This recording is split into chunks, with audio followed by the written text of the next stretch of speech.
I am a 37-year-old man who has been married to Judy, a 32-year-old woman, for 2.5 years. It's tough to pinpoint a single moment that defines everything that has happened so far, but I believe things took a turn for the worse after that annoying phone call.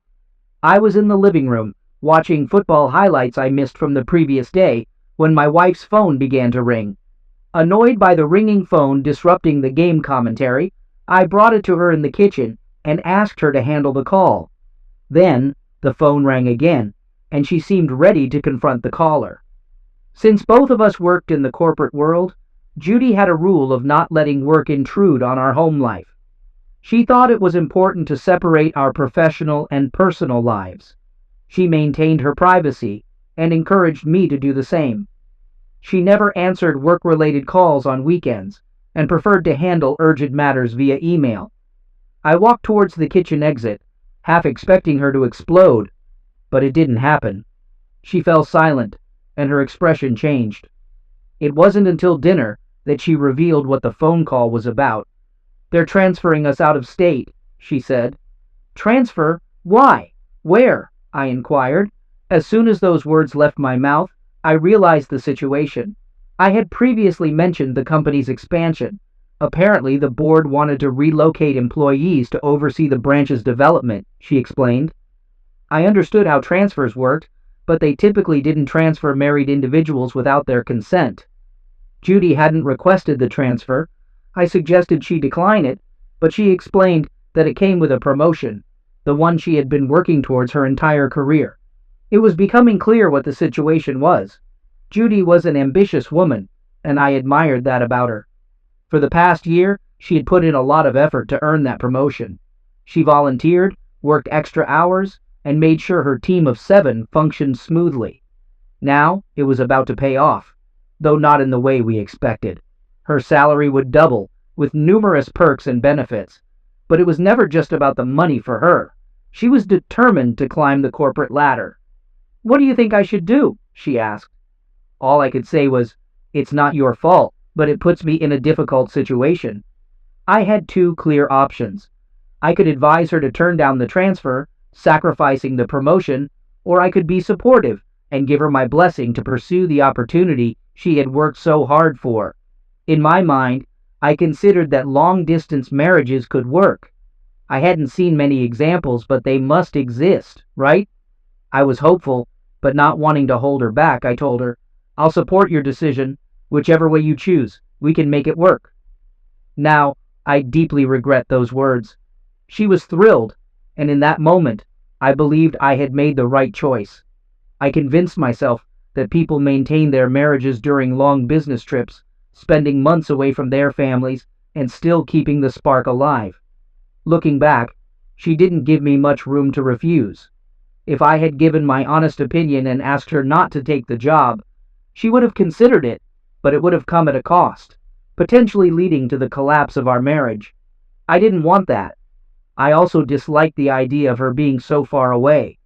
But if our marriage was on the line, the lesser evil was letting her go. It seemed like the only logical choice. Faced with a similar situation again, I'm not sure I would choose differently. She spent the evening thanking me for being understanding, but I couldn't shake the irritation I felt. I realized that my wife had manipulated me into making a decision in her favor. She had baited me, I was certain.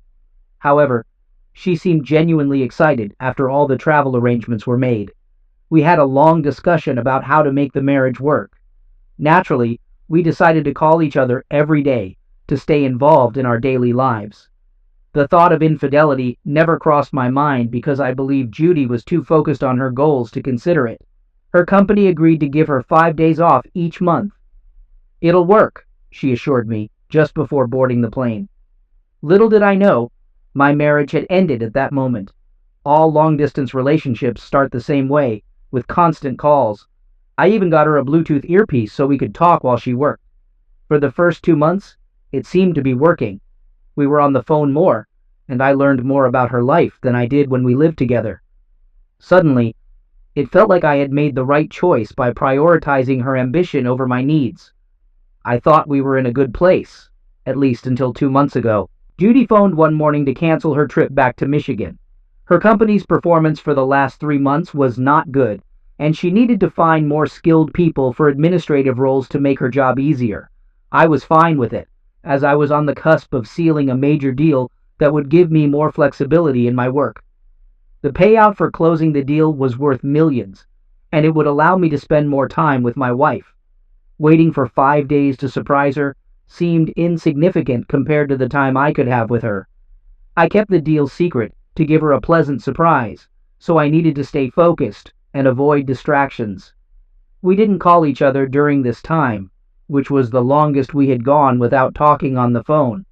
We exchanged texts on WhatsApp, but we were both too busy for meaningful conversations.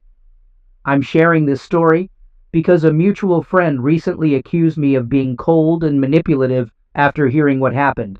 In my view, I'm neither of those things. If anything, the big deal eventually went through, and everything was about to be finalized. This deal was a game changer and would secure my family's financial future. It was with the first client I had ever closed, making me part of the top 10% wealthiest Americans. That night, while waiting for confirmation, I fought the temptation to call her. I wanted to share the past week's events and how our lives were going to change. Instead, I planned a surprise vacation for us, including tickets, hotel, food, and sightseeing. While scrolling through WhatsApp, I saw her story with a photo of her hugging a man named Henry. He had dark hair, blue eyes, and seemed to be in his mid-30s. He was the first person she hired when she started her job, and he knew the business well. Below the picture, she captioned it as, "Dark times reveal angels." I should have suspected something was amiss and delayed telling her about the deal. I decided to fly to California to see her, and that's when I found out about her affair with Henry. I called her Michigan office to find out her location for a surprise visit, and fortunately, a mutual friend who worked as the receptionist helped keep my arrival a secret. During the flight, I imagined how Judy would react to the news of the deal. I went straight to her branch from the airport, hoping to take her out to dinner to share the news. However, I was told she hadn't shown up for work that day, so I took an Uber to the address I was given, wondering why the receptionist at her branch seemed surprised to learn that Judy was married. I didn't press for details since Judy liked to keep her personal life private. After climbing 4 flights of stairs, I stood at her apartment door with a bouquet of flowers hidden behind my back. Just as I was about to knock, I heard her moan and someone saying, "Keep going." My heart sank. It only took 5.5 months for her to cheat on me. I was consumed by anger, which threatened to overwhelm my rationality, but I made an effort to stay quiet. I left her apartment and drove back to her office to ask the receptionist not to mention my visit, and I gave her a $100 tip. I also stayed in a nearby hotel to keep an eye on her.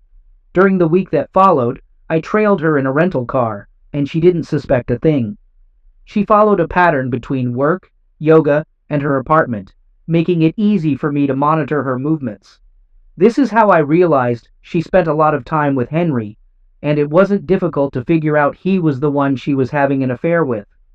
I tried calling and messaging her during this time, but she used work as an excuse and pleaded for space to sort out her professional life. It was at that moment I decided not to let her manipulate me any longer. I prepared divorce papers and waited for her to return home with Henry. It seemed like they spent most of their time in bed, because as soon as I arrived at her door, all I could hear were moans and grunts. I unlocked the door quietly and entered her bedroom, recording with my phone. It was gross to watch, but I recorded a full minute of their night out before revealing myself. At that moment, as she scrambled for clothes, I felt empowered, though it was a sad and painful experience.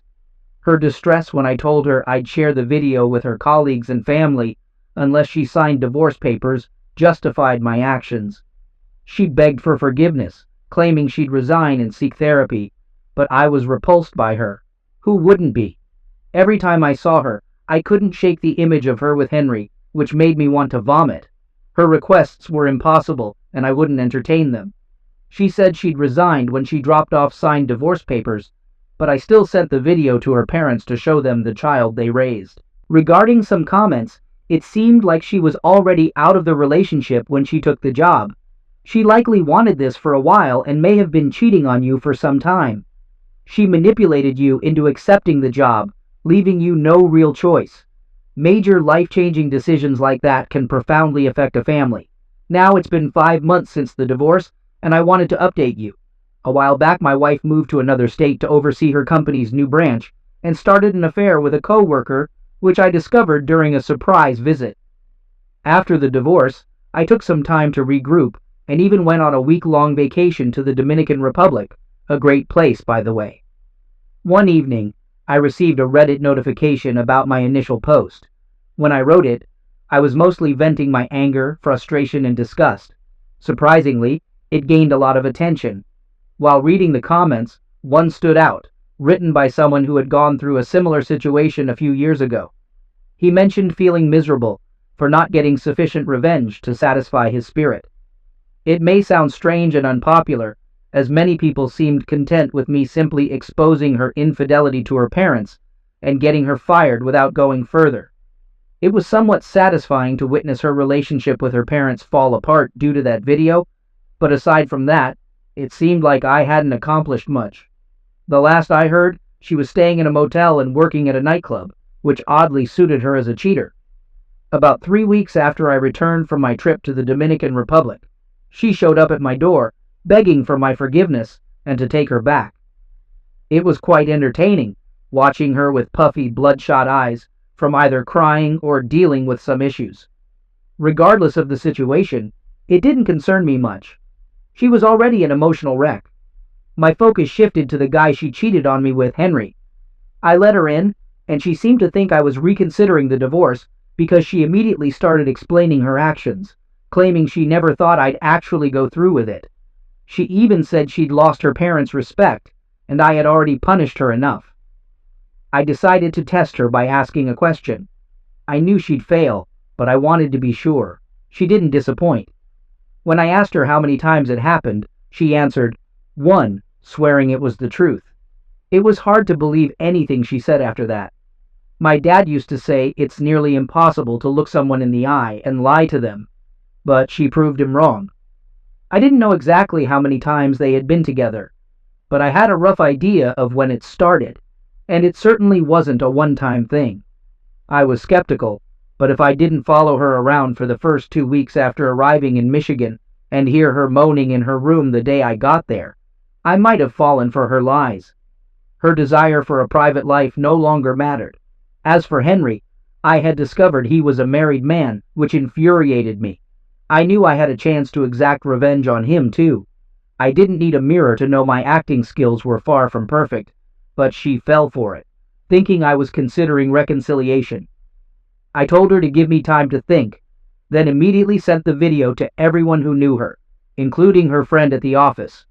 My first move was booking a ticket to Michigan to expose Henry's married life using information from Judy. I rented an apartment near his place, keeping an eye on him and waiting to release the videos of his affairs with my ex-wife. Meanwhile, I watched his wife, Amy. She was stunning, with blonde hair, gray eyes, and a captivating smile. My initial plan was to seduce her and gloat to her husband, but my feelings took an unexpected turn. Annie was a kind and genuine person, and we developed a close friendship. I even started seeing less of Henry for a while. I learned that Henry had lost his job and was desperately job hunting to avoid suspicion from Amy during our conversations. Amy also shared her marital problems, with her husband barely paying attention to her until recently. Unbeknownst to her, this information gave me the ammunition I needed. I revealed the truth to Amy and showed her the video, which haunted my dreams. She was easily convinced, and we planned how she would confront Henry. Although I wasn't there to witness it, I made sure he knew I was behind his troubles. The last I heard, he was being deported. Now I can say I feel satisfied. Letters were sent to various people, including family, friends, homemakers, professionals, factory workers, doctors, lawyers, educators, priests, preachers, and even Facebook friends. The common thread among them was their connection to Amy Taylor and/or Josh Long. The message you're about to read is from Ben Taylor, who's Amy's husband, as well as your daughter, sister, friend, and co-worker. I realize that most of you may not know me, and I appreciate your time. I have some information about my beloved wife and her friend, information that some of you might already be aware of or suspect. I've made the choice to eliminate all uncertainty and share what I know. I'm aware that many of you may not like it. Some might even hate it, or even me. However, I'm prepared to face the consequences. Please take a look at the first attachment. There's a picture of Amy and Josh sharing a passionate kiss on the screen. The caption says, "Foreplay." This photo was taken 3 months ago at her company picnic. They believed they were discreet, but my friend, who was searching for his children, witnessed it. He took some pictures and gave them to me, thinking I might need them. That's what a good friend does. I must admit that I became a typical insecure husband after that. I needed to find out everything, even if it hurt me. And it did hurt. Our commitments to each other and to God, in front of friends and family, were broken due to lust. I hope it wasn't love. I keep tormenting myself with the question, why? Could it be because I left her alone for extended periods while the Navy SEALs and I were involved in covert CIA operations? No, wait, I never served in the military, and the only SEALs I know are the ones sunbathing in the harbor. Could it be because I left her alone for work? That can't be. I don't go on business trips and I hardly ever work overtime. I typically get home no later than 5:30 every evening. Maybe it's because I abandoned all my hobbies, left her and the kids to themselves, and had fun on my own, missing birthdays, holidays, and anniversaries? No, that's not the case. My only hobby is making her happy. She seemed to enjoy little surprise gifts and weekend getaways, and she had to keep an eye on me to ensure I didn't go overboard on those occasions. Fortunately, we didn't have a chance to have kids. I wasn't tough on her mentally or physically. I didn't neglect her, and I always made sure she knew I loved her. I spent as much time with her as possible. It helped that she had a job. Otherwise, she wouldn't have had time to be with Josh. The fact that he was her boss made their secret meetings convenient during the day. I was shocked when I obtained concrete evidence. It turned out to be a bit costly, possibly even illegal, but I didn't intend to use it in court. I decided to take the matter to the court of public opinion. It's evidence of their affair.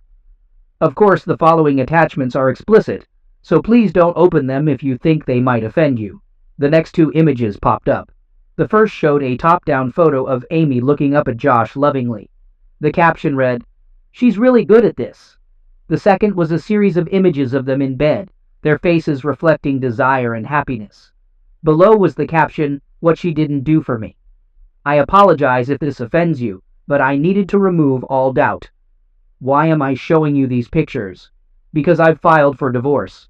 Many of her friends have asked if I'm sure about this decision, if it's a mistake, if we should see a counselor, if she's sorry, if it won't happen again, or if we should try to forget it. Her mother, whom I loved as my own, won't try to make me change my mind. Her father, whom I respect but never truly loved, will attempt to reason with me. I'm sorry for involving all of you in this situation. My strongest desire is for you to leave me alone. This is primarily between my wife and me. Well, not entirely. I didn't account for Josh. I owe an apology to his wife, Sunny. You didn't deserve to face this. Or to your two children who are, 8 and 5 now? Perhaps he'll change and you can forgive him. It's your choice. I also apologize to his company and its senior management for involving them in the impending lawsuit. In the end, all their meetings occurred in their office. I believe the supply staff now knows why there's a couch in his office. Just a suggestion, if you're giving that couch to someone else, make sure it's thoroughly cleaned first. I may not be able to use these pictures, but my attorney can obtain statements from their co-workers. I highly doubt they'd take responsibility for the company. In any case, many people will have difficult times ahead. To sum it up, here's why I chose to handle it this way: to eliminate all uncertainties and not waste any more time. After all, a picture is worth 1,000 words, isn't it? Amy is about to be served with divorce papers, and it should happen any moment now. I'll try to start a new life without her. Amy, I'm sorry if I couldn't meet your needs. If, from the beginning, you had told me about your feelings for someone else and left, it would have hurt me, but I would have respected your decision. Instead, you chose to have your cake and eat it too. Well, the cake is gone, Amy. I'm pretty sure you'll regret it, or maybe not. Maybe you're relieved I found out so you and your lover can live as you wish. It's over between us. I've moved out, taken what I needed, and everything else is yours. All communication will go through my lawyer, and I've made up my mind never to speak to you again. I don't want explanations. I don't want to know why. I don't want to hear about second chances, as I won't even consider them. Go ahead, Amy, leave me be. The entire office was shaken when Amy let out a scream and fainted at her desk upon seeing a picture of Josh with a knife through it. Co-workers rushed to help her, and soon the news spread. An email containing the shocking information had been discovered by one of the administrators. Work came to a near standstill. Josh, unaware of the commotion, was startled to see the HR director standing at the door. "Is it true?" the director asked without preamble. "Is what true?" Josh replied, baffled. The director entered the room and closed the door behind him with a slam. "Is it true that you and Amy have been having an affair here in the office?" Josh turned pale, and the director could see he might faint. It was a clear confirmation. "You've been a fool. Do you realize the damage you and Amy have caused? Many of our major clients are religious charities. How do you think they'd react to the news that two of our senior employees engaged in inappropriate conduct on company premises during working hours?" After a brief pause, the director continued, his breath heavy. "I've just come from a meeting with senior management. The CEO called and demanded verification. He's already received calls from the Archbishop, the president of a Baptist charity, and Rabbi Friedman. Things are not looking good." He paused again and stared at Josh. "I want you out of here in 15 minutes. You are suspended pending an investigation. No, wait, make it half an hour. As we speak, Amy is being escorted out of the office, which you haven't seen yet. Check your email for the message her husband sent," the director added as he left. Josh's hands trembled as he hit the button. What had started as a casual secret affair was now causing chaos in their lives. He had hoped it would remain fun and hidden from everyone, but their feelings for each other had intensified, leading to promises that their spouses wouldn't discover their infidelity. He realized that Sunny, Josh's wife, must be in a desperate situation. "Oh my God, Sunny!" he exclaimed loudly and quickly dialed her number. To his surprise, she answered the call, seemingly calm. Maybe she hadn't seen the email yet. Her voice, cold and emotionless, broke the silence. "Is it true?" she asked. "Is what true, sweetheart?" Josh replied, aware that he had no other option. "Josh, you have one chance to tell me the truth. Just one.